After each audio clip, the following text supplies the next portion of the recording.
Hello दोस्तों, UPSC Hindi के online institute platform में मैं गौरव त्रिपाठी आप सभी का स्वागत करता हूं। दोस्तों, इस प्लेटफॉर्म के माध्यम से हम जीएस थ्रू आंसर राइटिंग की प्रैक्टिस कर रहे हैं। यानी हमारा उद्देश्य है कि जीएस के सिलेबस को आंसर राइटिंग के माध्यम से समाप्त किया जाए। तो आज इसी क्रम में 67वां दिन है जिसमें हम जीएस पेपर 1 के एक ट्राइबल इशूज से रिलेटेड प्रश्न को डिस्कशन करेंगे। और आज मैं एक बात और आपसे शेयर करना चाहता हूँ। जो हमारा आंसर राइटिंग प्रोग्राम है उसमें आज मैंने कुछ एक्सपेरिमेंट किया था और वो निष्कर्ष आपके सामने रखना चाहता हूँ। मेरे पास कॉपीज़ भी हैं। तो आज 20 लोगों ने लगभग अपनी कॉपी चेक कराई।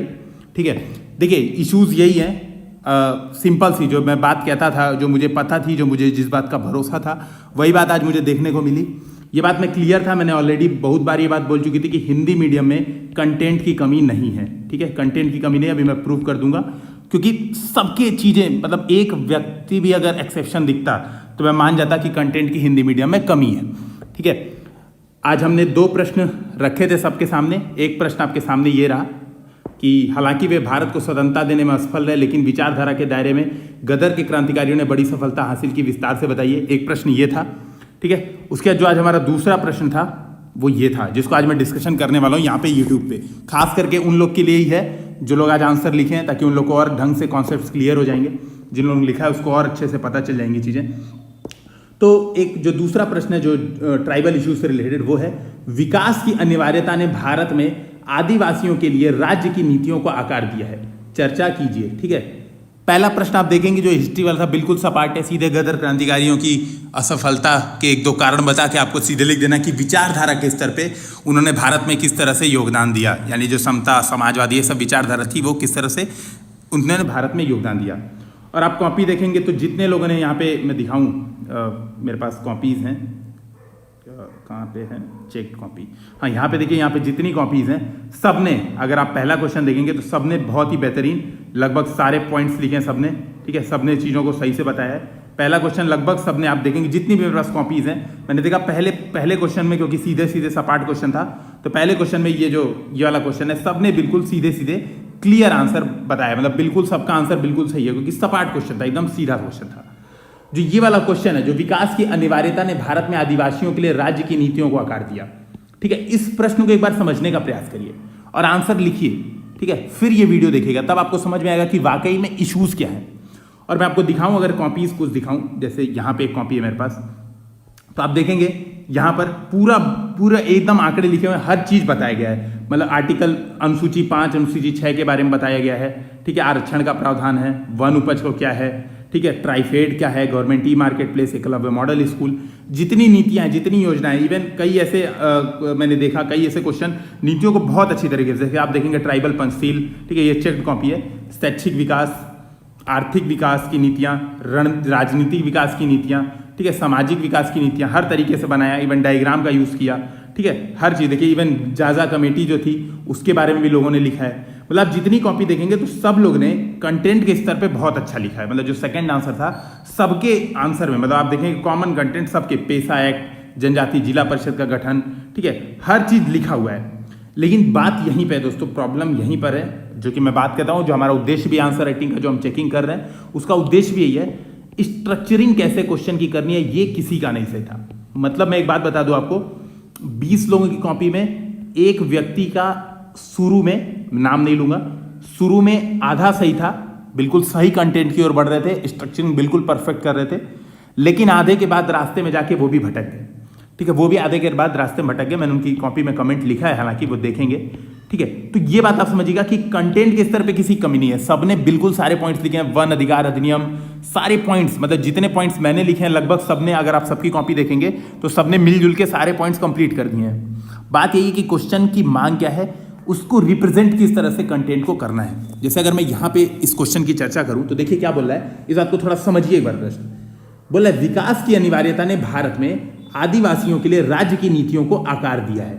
यानी आकार देना, मतलब आकार देने का क्या मतलब होता है, समय के साथ कुछ परिवर्तन हो रहा है, यही तो आकार देना। हमारे पास मिट्टी होता है, कुम्हार के पास क्या होता है, मिट्टी होती है, वो उसको चाक पे रख के आकार देता है, यानी धीरे धीरे शेप करता है। इस बात को समझ रहे हैं, एक दिन में तो शेप कर नहीं देता है। तो आप देखेंगे भारत, यानी नीतियों, अगर मैं नीतियों को आकार देने की बात करूं तो नीतियां यानी समय के साथ विकसित हुई हैं। इस बात को आपको समझ में आ रहा होगा। यानी आपको नीतियों का विकास बताना है, किसके साथ, विकास की अनिवार्यताओं के साथ। ठीक है, इस बात को क्वेश्चन में को रिलेट करके आपको बताना है। यानी अगर मैं क्वेश्चन की समझ की बात करूं तो आप यहाँ पे ऐसे समझिए, मैंने क्लियर बताया, मैंने लोगों को बताया भी है, और मुझे उम्मीद है कि अब जो लोग आज ये वीडियोस देखेंगे और आंसर राइटिंग की जिन लोगों ने प्रैक्टिस की है, तो मुझे श्योर है कि अब ये ड्रेस्टिक इंप्रूवमेंट यहाँ पे दिखेगा, क्योंकि यही प्रॉब्लम थी, हमारे पास कंटेंट होता है लेकिन हमें पता नहीं होता लिखना क्या है, ठीक है, और हम इधर उधर के मॉडल आंसर से देखते रहते हैं, गलत सलत जगह प्रैक्टिस करते रहते हैं। आप खुद से अगर आप सेल्फ इवोल्यूशन भी करेंगे इस चीज़ का जो मैं आपसे कह रहा हूँ, तो आपको खुद फीलिंग समझ में आ जाएगी। क्यों? मैं अपने लॉजिक देता हूँ कैसे। क्वेश्चन सीधे ये पूछ देता है, लोगों ने आंसर किस चीज़ का लिखा है, मैं ये बता रहा हूँ। लोगों ने आंसर लिखा है भारत की जनजातियों के प्रति नीतियाँ, ठीक है, जनजातियों के प्रति नीतियाँ, ये लोगों ने आंसर लिखा है, भारत सरकार की जनजातियों के प्रति प्रमुख नीतियों का उल्लेख करें। अगर मैं ये क्वेश्चन कह दूं सीधे सीधे प्रमुख नीतियों का उल्लेख करें, तो लोगों ने आंसर बिल्कुल यही लिखा है। प्रमुख नीतियां कौन कौन सी हैं? इवन कई लोगों ने विधिक नीतियां, संवैधानिक प्रावधान, हर चीज बताएं अलग से, ठीक है। कंटेंट बिल्कुल सेम है, कंटेंट मेरा भी वही लिखा है जो उन लोगों ने लिखा है। बात है स्ट्रक्चरिंग की, किस तरह से चीजों को हम मोल्ड करते हैं, समझ की बात है, क्वेश्चन में हमारी समझ की बात है। और जब ये काम नहीं करते हैं तो फिर वही होता है, एवरेज मार्किंग होती है, फिर 2 मार्क्स 3 मार्क्स मिलते हैं, फिर एग्जाम में यही होता है, बल्कि 1 मार्क्स ही मिलेगा, क्योंकि आपने कंटेंट लिखा है लेकिन जो समझ है, आपको क्वेश्चन की समझ नहीं आई है, वहां पे नंबर कटेंगे, ठीक है। तो जो लोग कॉपियां चेक कराएं उन लोग के लिए भी ये सजेशन है, तो ये वीडियो से उन लोग को और समझ में आएगा कि वाकई में करना क्या है। तो आप इस बात को देखिए, विकास की अनिवार्यता, यानी विकास की क्या अनिवार्यता है। अच्छा, इसमें 2 डाउट आते हैं, जैसे 1-2 लोगों ने एक गड़बड़ जो यहाँ पे छोटी सी की, विकास की अनिवार्यता मतलब उन लोगों ने ये सोचा कि किसके विकास की अनिवार्यता है, जनजातियों के विकास की अनिवार्यता, ठीक है। एक डाउट छोटा सा ये आता है कि हमें जनजातियों की विकास की अनिवार्यता है, इसलिए राज्य की नीतियां चेंज हो रही हैं। तो नो डाउट, ठीक है, मतलब अगर आपने ये सोच के आंसर लिखा है तो बहुत प्रॉब्लम नहीं है, ठीक है, तो आप मतलब सही रास्ते पे जा रहे हैं। लेकिन सीधे नीतियां बता देना, क्वेश्चन की डिमांड सीधे नीतियां नहीं थी।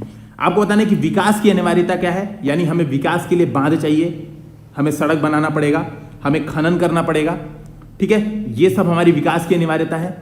ये सारे संसाधन कहाँ पे मौजूद है? आप देखेंगे जनजातीय क्षेत्रों में, आप देखेंगे वन है, वनों को काट कर हम क्या करते हैं, सड़क बनाते हैं। नर्मदा नदी में आप देखेंगे सहरिया या अगरिया जनजाति थी, मुझे एग्जैक्टली नाम नहीं आ रहा है। जब नर्मदा डैम बना तो उनको वहां से विस्थापित होना पड़ा। कुनोपालपुर वन्य अभ्यारण्य में वहां से जनजातियों को विस्थापित होना पड़ा। तो आप देखेंगे क्या हो रहा है, ये सारी चीजें, भूमि, जल, जंगल, जमीन हम बोलते हैं, हम इसको ट्रिपल जी बोलते हैं, ट्रिपल ज मतलब जल, जंगल, जमीन। जो रिसोर्सेज हैं, जो मेन रिसोर्सेज हैं, वो किसके पास हैं?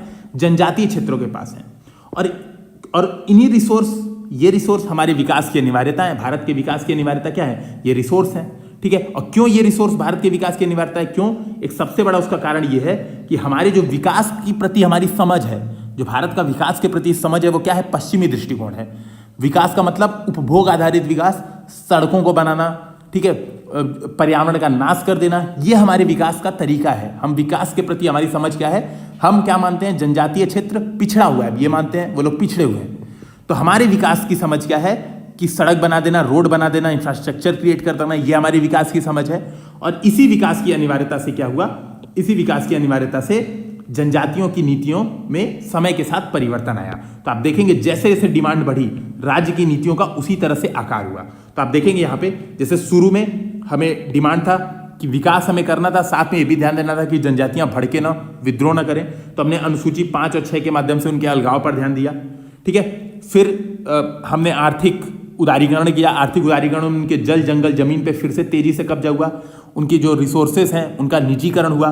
तो हम क्या लाए? बचने के लिए लाए फॉरेस्ट राइट एक्ट 2006, पेशा ले आए, ये सब लाए। यानी हमारी नीतियों में समय के साथ क्यों परिवर्तन हो रहा है? क्योंकि हमारी विकास की मांग भी है, हमें रिसोर्सेज भी चाहिए, साथ में हमें ये भी ध्यान रखना है कि जनजातियां विद्रोह न करें, ये सब लाए। लेकिन फिर भी क्या हुआ? ये लाने के बाद भी कई मुद्दे अभी भी बचे हैं। विस्थापन, पारंपरिक अधिकार उनके अभी संरक्षित नहीं है, ये सब अभी भी मुद्दे बचे हैं। इनसे भी कई चुनौतियां आती हैं। आप देखेंगे नक्सलवाद एक प्रमुख चुनौती है जनजातीय क्षेत्रों में।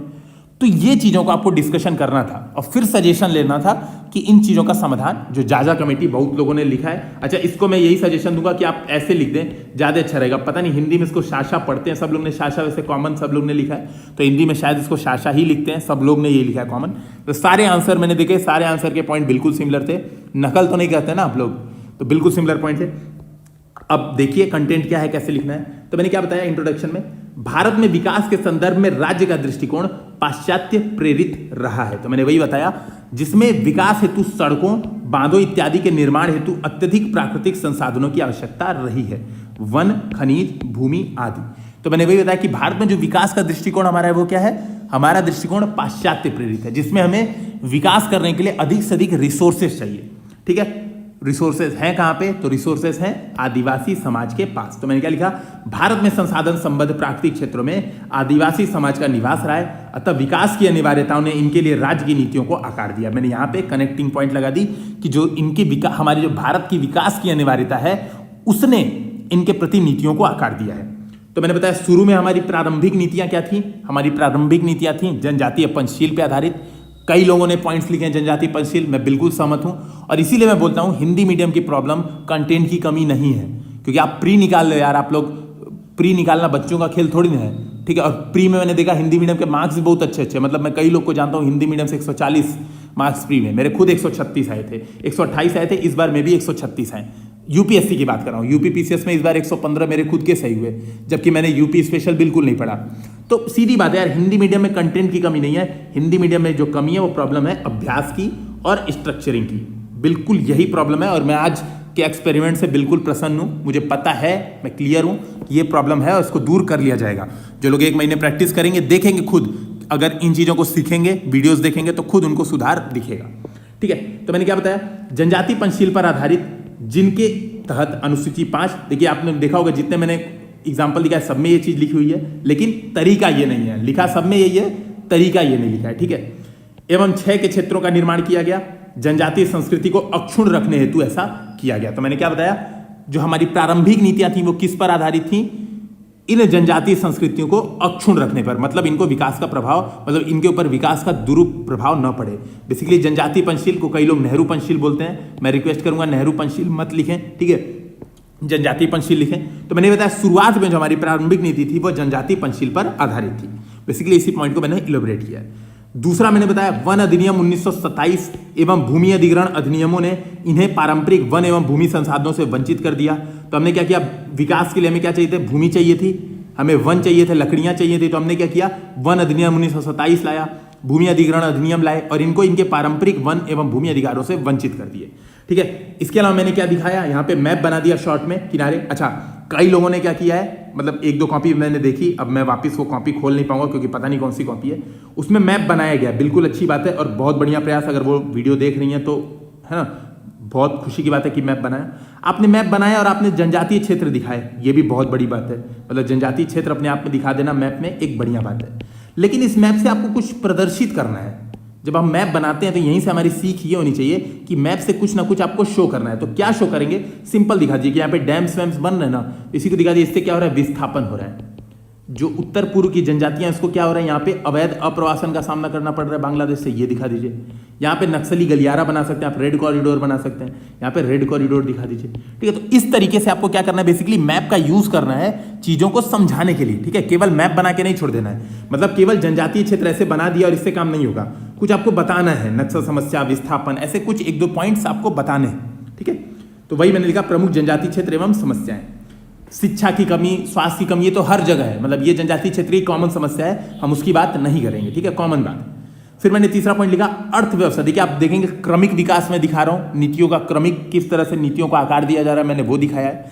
अर्थव्यवस्था के उदारीकरण से बहुराष्ट्रीय कंपनियों का अतिक्रमण इन क्षेत्रों में बढ़ा है, यानी 1991 के बाद जो उदारीकरण हुआ उससे निजीकरण को बढ़ावा दिया गया, खनन क्षेत्रों को खोला गया। और अभी आप देखेंगे जो हमारी कोयला पॉलिसी आई है, ठीक है, शक्ति, आपने शक्ति नाम सुना होगा, इसके अलावा जो हमारी आयरन और एक्सप्लोरेशन पॉलिसी आई है, इन सब में क्या हो रहा है, बेसिकली हम खनन क्षेत्रों को और बढ़ावा दे रहे हैं, निजीकरण करते जा रहे हैं। तो इससे क्या हो रहा है, इससे इन क्षेत्रों पे अतिक्रमण बढ़ रहा है, मैंने वो बात बताई। फिर मैंने बताया बांधों, सड़कों, खनन क्षेत्रों आदि के विकास ने, उदाहरण के तौर पर नर्मदाबाद परियोजना से जनजातीय क्षेत्रों में विस्थापन एवं पारंपरिक आजीविका को क्षति पहुंचाई है। सीधी बात है, वहां से क्या होगा, आप अगर इनके क्षेत्रों को अतिक्रमण कर लेंगे तो इनकी पारंपरिक आजीविका जो वन संसाधनों पर निर्भर है वो क्षति पहुंच जाएगी। इन सब का परिणाम क्या हुआ, विस्थापन, बधुआ मजदूरी, अत्यंत पिछड़ापन, ठीक है, नक्सलवाद जैसी समस्याओं के रूप में आया, जिसके समाधान हेतु नई नीतियां लाई गई। यानी क्या हो रहा है, पहले हमने कुछ नीतियां बनाई, हमारे पास विकास की अनिवार्यताएं थी, हमने नीतियां बनाई, उससे क्या हुआ, उससे कुछ प्रॉब्लम्स क्रिएट हुए। मैंने बताया कौन कौन से प्रॉब्लम्स क्रिएट हुए।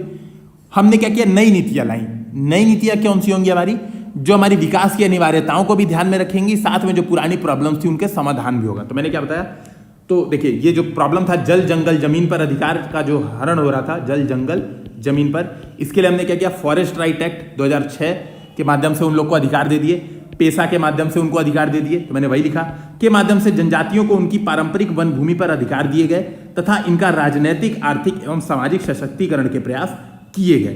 ठीक है, ये काम किया गया।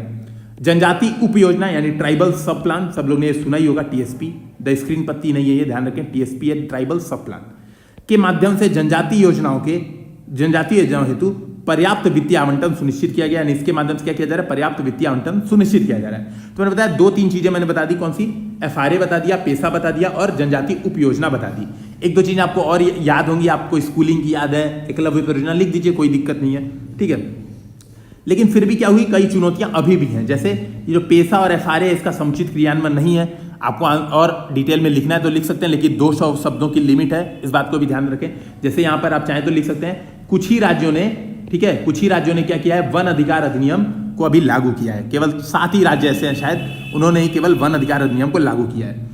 अभ्यारण्य हेतु विस्थापन अभी भी होता है। जैसे आपने सुना होगा NTCA, national tiger conservation authority जो है, उसने कहा कि जो एनटीसीए के अंतर्गत है, यानी जो टाइगर रिजर्व होगा, टाइगर रिजर्व क्षेत्रों में जनजातियों के अधिकारों को मान्यता नहीं दी जाएगी। यानी टाइगर पहले बचाएंगे, जनजातियां मरे चाहे बचें, कोई मतलब नहीं है। तो अभ्यारण्य आदि हेतु विस्थापन किया जा रहा है। उदाहरण के तौर पर मैंने बताया कुनोपालपुर वन्यजीव अभ्यारण्य है मध्य प्रदेश में, वहां पर क्या है, वहां पर शेरों को बसाया जा रहा है, तो शेरों को गिर वन से लाया जा रहा है। इस वजह से जो वहां की स्थानीय जनजातियां, उनका विस्थापन किया गया है। नौकरशाही मानसिकता अभी भी है। जैसे जो ग्राम सभाओं को जो पेशा के तहत अधिकार दिए गए हैं, पेशा यहाँ पे लिखा है मैंने, पेशा, तो इसका क्या कर रहे हैं, दुरुपयोग किया जा रहा है, फेक ग्राम सभाएं बनाकर ये सब काम किया जा रहा है। तो मैंने बताया अभी भी कुछ चुनौतियां बची हुई हैं। इन चुनौतियों के समाधान के लिए क्या करना है, व्यापक क्षेत्रीय रणनीति होनी चाहिए एवं परंपरागत अधिकारों के संरक्षण तथा जनजातीय क्षेत्रों में ग्राम पंचायतों के सुदृढ़ीकरण पर जोर देना आवश्यक है। यानी भागीदारी आधारित ट्राइबल डेवलपमेंट पर ध्यान देना आवश्यक है। देखिए मैं कुछ कॉमन कमियां बता दे रहा हूं। लोगों ने आंसर क्या लिखे हैं, एक तरफा लिखे हैं। जो मैंने कॉपी देखा एक तरफा लिखा है। जैसे कई लोगों ने क्या लिखा है, बताया कि सरकार की नीतियां बिल्कुल अच्छी हैं, तो जो लोग ने ऐसा लिखा है वो उस चीज को बिल्कुल सही करेंगे। कई लोग ने बताया बिल्कुल सरकार की सारी नीतियां बिल्कुल अच्छी हैं। कई लोग ने कुछ चुनौतियों को बताया है, ठीक है, कई लोग ये इनको मैं ज्यादा मार्क्स दूंगा, ऑब्वियस सी बात है। कई लोग ने कुछ चुनौतियों को बताया है लेकिन स्ट्रक्चरिंग सही नहीं है, ठीक है। स्ट्रक्चरिंग उनको इस तरह से करना है कि लगे कि जनजातीय नीतियों को आकार दिया जा रहा है, ठीक है। मुझे फीलिंग आनी चाहिए पढ़ने पे कि हाँ कुछ शेपिंग हो रहा है। कुछ शेप का मतलब हम देखते हैं, बनाते हैं। जैसे मान लीजिए मिट्टी है, मिट्टी से मुझे घड़ा बनाना है, तो मैं पहले बनाऊंगा शुरू में, तो मैं देखूंगा अच्छा यहाँ पे साइज मैं पहले ऐसा बनाऊंगा, हो सकता है पहले घड़ा ऐसा बन रहा होगा, अब मुझे लगेगा नीचे से यहाँ पे थोड़ा और मोटा होना चाहिए, ये चीज़ और पतली होनी चाहिए, तो मैं क्या करूँगा, फिर उसको और शेप करूँगा। फिर देखूंगा कि यहाँ पे गोल नहीं हो रहा तो इसको करूँगा। धीरे धीरे तो चीज़ें एकदम आकार में आएंगी, फाइनल घड़ा धीरे धीरे बनेगा। तो आपको ये लगना चाहिए आंसर राइटिंग पढ़ते समय कि हाँ जनजातीय नीतियों को आकार दिया गया है। ठीक है, कंटेंट में एक दो आप कमी रख देंगे, एक दो चीज़ें कम अधिक बता देंगे तो बहुत इश्यूज नहीं है। Structuring wise you have to be perfect, इस बात को आपको ध्यान रखना होगा, ठीक है। तो ये बात आप समझिएगा। दूसरी बात मैंने वही लिखा कि कंटेंट अलग हो सकता है परंतु प्रश्न की मुख्य मांग जो मैंने बताया कि विकास तथा उससे संचालित जनजातीय नीतियों के विकास पर आपको चर्चा करनी है, ये प्रश्न की मेन डिमांड है। तो इस बात को मुझे लगता है अब आपको समझ में आ गई होगी। दोस्तों वीडियो देखने के लिए बहुत बहुत धन्यवाद। अगर आपको अच्छा लगता है तो लाइक शेयर और सब्सक्राइब कर दें। इसके अलावा अगर आप चाहते हैं कि हमारे आंसर राइटिंग प्रोग्राम से जुड़ना तो आप हमें नीचे डिस्क्रिप्शन में जो मेल दिया वहां पे मेल एड्रेस पे मेल कर सकते हैं। धन्यवाद।